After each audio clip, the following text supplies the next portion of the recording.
and welcome to the Confident Healer Podcast, YouTube version. I'm your hostess, Sharmila Mali. I'm also the creator of my 9-month Confident Healer Reiki Training program. I hope you enjoy today's episode, and please, as always, like and subscribe. Thanks so much for watching. Hello, and welcome back to the Confident Healer. My name is Sharmila Mali, and I am the founder of the 9-month Confident Healer Reiki Training program. Starts in the fall. And I'm back doing my Akashic Records series. This is part 4. So about a few months ago, I went on to Reddit, one of my favorite places to go. And they have a subreddit called Akashic Records, and I asked if anyone would like to give me questions. So these are from some of the redditors that responded. And so I'm doing a reading I opened the records of the founders of the Akashic Records. And instead of in the past, I've done readings where I've did the reading beforehand and wrote my answers and then read them. And this time I'm just doing it while recording. So let's go with the first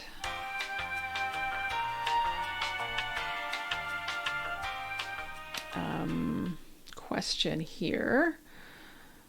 And let's see. So one Redditor asked, I'd like to particularly know what physical skill of mine is it in this lifetime that'll help guide me towards fulfilling my soul's purpose. So let's see. Gift of gab is what the first thing that comes up is. You're a great conversationalist. You enjoy talking to people. So naturally, something to do with having these conversations. So one is pointing me to podcast, to tell you about podcasting. And then I'm also getting like working for the radio or working for TV, getting a talk show, because you also like to help people. So being able to help people using your physical attribute of working with your intellect, your empathy, and your throat expression. So that's what I'm getting for you is talking to people. You could start out with a YouTube channel and going out and interviewing people on the street is what I'm getting. So yeah, that's all I'm getting for that question. All right, so the next question is, I would like to know what my gifts are. And I put the username on here so that it can connect to that person.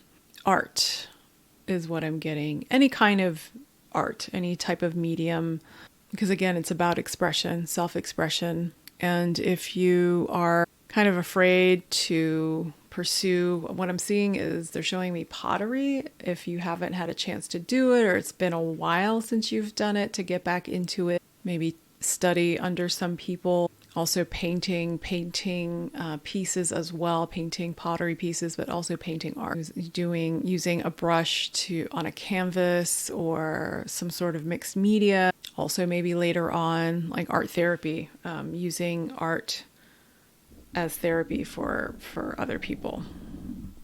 I'm seeing kids, like maybe you'll work with kids later on in life doing art therapy. And I see a bunch of like little kids with paint all over their hands and paper and you smiling because it's like the biggest joy in the world. But definitely look into ceramics, doing pottery again, or starting if you have been thinking about doing pottery. And I'm not getting anything else. Okay, so let's go to the next question. I would like to know how to find peace and enjoy my life without worrying all the time. Great question.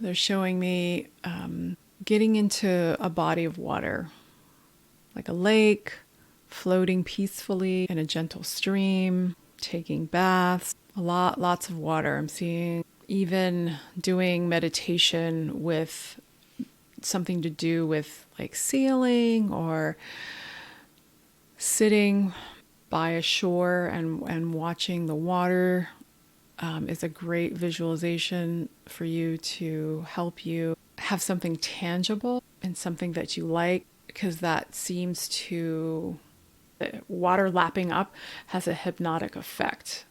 And especially for you, that just sort of takes you into a present moment state of mind instead of the worry. And also to get help for that, because you can stop worrying.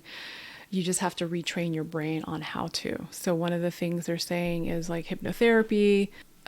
There's lots of great therapy, somatic psychology to help you be more in your body, less in your head, and to give you great activities to do to retrain your brain to stop going into worrying mode and going into a peaceful mode, a calm mode, being more in the present moment. And what they bring to my mind is Eckhart Tolle, The Power of Now. They're allowing me to interject my thoughts. That it was such a great book that helped me really get into learning how to be in the present moment just by reading his book. Somehow his transmission and energy coming from the book, just I was able to extrapolate it, and it really helped me to understand how I could be more present in my life, for myself, because I used to be a warrior too, a warrior. And another thing too, they're letting me interject is really when I first moved to LA, I was really stressed out. It was hard for me to sit still, and that was not the way I was before. I would meditate and chant Om, and that really helped me quiet my mind. I did that like every night and in the morning for like, I started with 5-10 minutes, and I would go on to 20-30 minutes just chanting Om over and over again. And do it in a way that resonates with you. So it could be like Om, just really short or long, Om.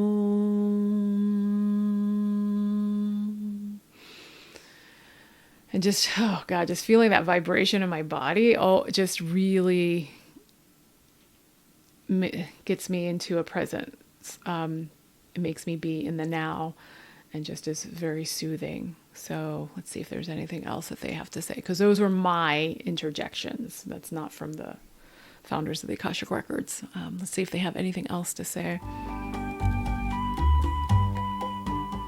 They also say grounding too. That's why they're telling you to, if you can't get to a body of water, the bathtub works, because that's still an element of the earth. But meditating or just sitting on the ground anywhere in a park, somewhere clean, preferably, probably, but sitting on the ground, putting your bare feet and hands on the ground, and if you can, just putting a sheet down and laying on the ground, asking, how can I find more peace, is a great activity for you to become more peaceful and less worry. It is a practice. It may not happen overnight, but with enough practice of chanting or meditating, sitting just taking a book, or don't get on your phone and watch a movie or video, just looking up at the sky or the tree while you're laying on the earth is enough. 5 minutes, 10 minutes to give you a sense of inner peace and calm, and absorbing in a more conscious way the earth's energy, and letting the earth recycle any excess energy that you have, which is a lot of worry. So yes, they recommend seeing some sort of counselor, a somatic psychologist they're recommending. That just means it's body-based psychology. So using your body to find where stress is, and they guide you through that process, because it's just about retraining your brain. Also going to a hypnotherapist too. Okay, let's see. Great question. All right, here's another great question. From an Akashic perspective, what does eating humanely raised meat look like energetically?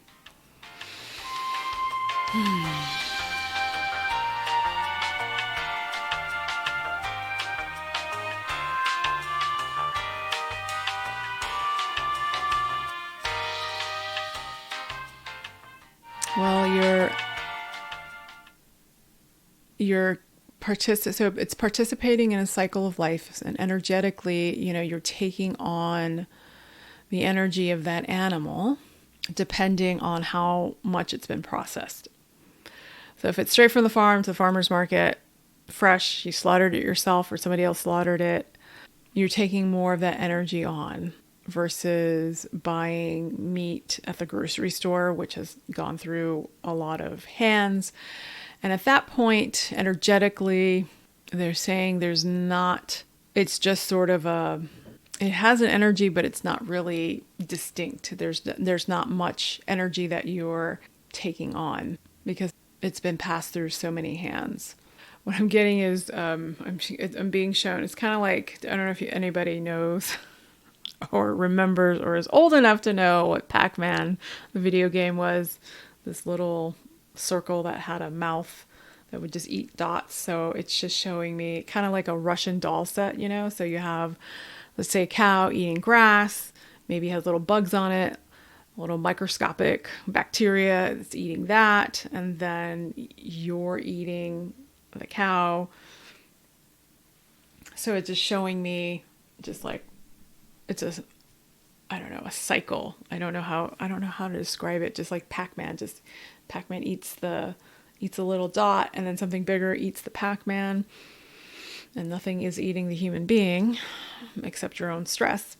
But they're showing that eating humanely raised meat coming fresh from the farmer's market even has a couple of hands that it goes through, right? Because they usually send it to someone else to butcher it and package it, and then giving it to their salespeople to go and sell it at your local farmer's market.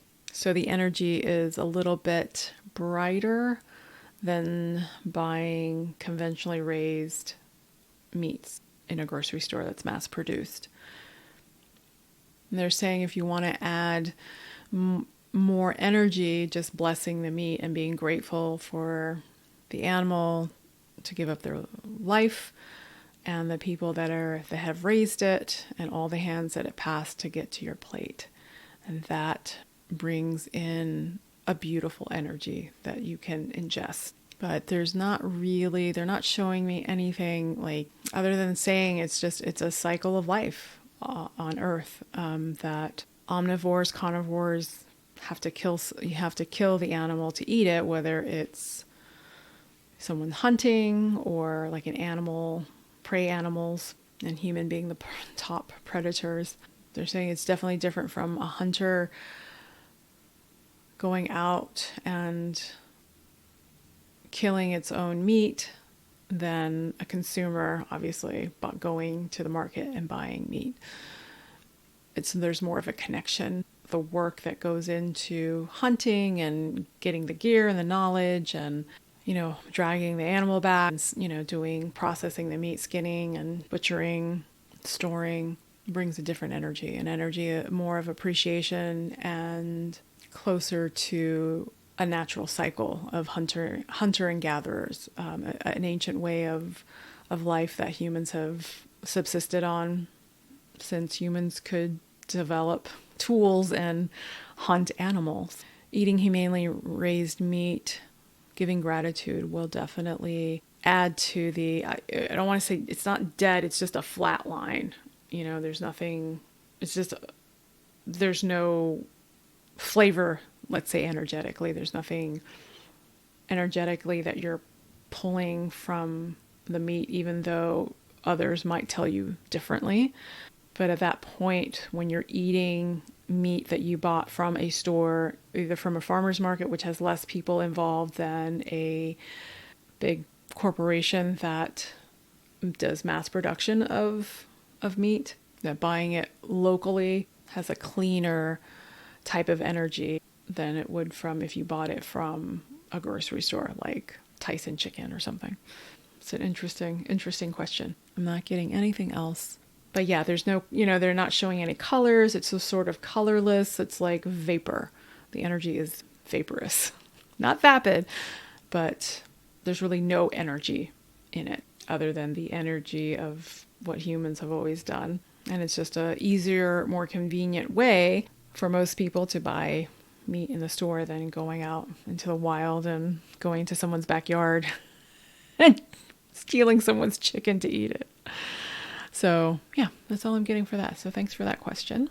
And someone asked, I would like to know what is my purpose and how exactly I can fulfill it. Okay, so I had to go back and I wanted to get the username of that person so we could connect to that person. Okay, I would like to know what is my purpose and how exactly I can fulfill it. It's interesting. A lot of these people must be empathic. I guess that's why they're on the subreddit. Yeah, your purpose is to help people. It's interesting. Your purpose is to help people. I see you kind of like, almost like an occupational therapist, like someone that helps people become independent, do things independently, showing them how to buy groceries. Yeah, it seems like working with people one-on-one, people with maybe physical disabilities, maybe someone on the spectrum. Yeah, that's really beautiful. Well, I hope that helps you along your path. Yeah, that's pretty quick. I'm not getting anything else. Yeah, they definitely show me you. I don't know. I see you in a parking lot, walking with someone. Showing them look both ways and grabbing a card and pushing it. Yeah, you like to help people. Yeah, it's more physical. I was trying to ask about is it like speech pathology? But they're showing me it's more of a physical thing, kind of like occupational therapy. Yeah, working with people, rehabbing them to do things on their own again, like stroke, people who are recovering from strokes. Okay. All right. So there's that question. And let's see. Here's one from one of my best friends. What is the best time for transformational change?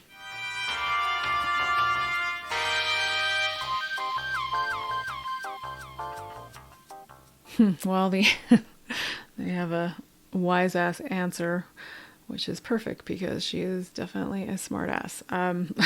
When it's time for transformational change, any change is going to be transformational because it's change. And you don't have to wait. It's just for when you decide that you want to change something, it's a transformation. So no matter how insignificant it may seem, I'm going to walk to work instead of riding to work. I'm going to ride my bike to work instead of doing that. That's a pretty big change. It may not seem significant, but it has a ripple effect in your life. So it doesn't need to be transformation because they're saying you're thinking okay, I have to make these big, huge, sweeping changes, when any choice you make is transformation. Because you're making a choice, it's creating change, and thereby transforming things, transcending things, transmuting things. So yes, anytime that you feel like you want to make a choice. Hope that helps. One of my other friends asked, how can I find a stable income and when will I get married? That's what she is asking. Well, in order for it to be stable, it needs to be something that you enjoy doing, because you can only do work that you're passionate about. It's not about doing mindless work because that just doesn't suit your needs. So being a bit entrepreneurial and going out and asking businesses if they need your services. I see writing and really making a go of writing, even if it's just keeping a blog, maybe even teaching people how to write an essay, how to write stories, how to write articles, how to put together their thoughts into a cohesive form. Because you do enjoy working with people and helping them. So it'll be with writing. It's something you have to really have a discipline in keeping on task and getting work. And it may just be for a while, soliciting, small businesses or bigger business owners, companies, doing some writing for them. And when will you get married?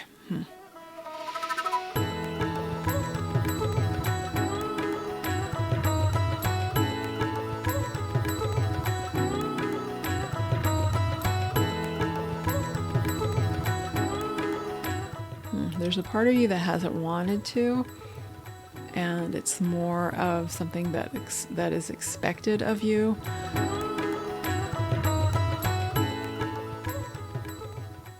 But the question is why do you want to get married?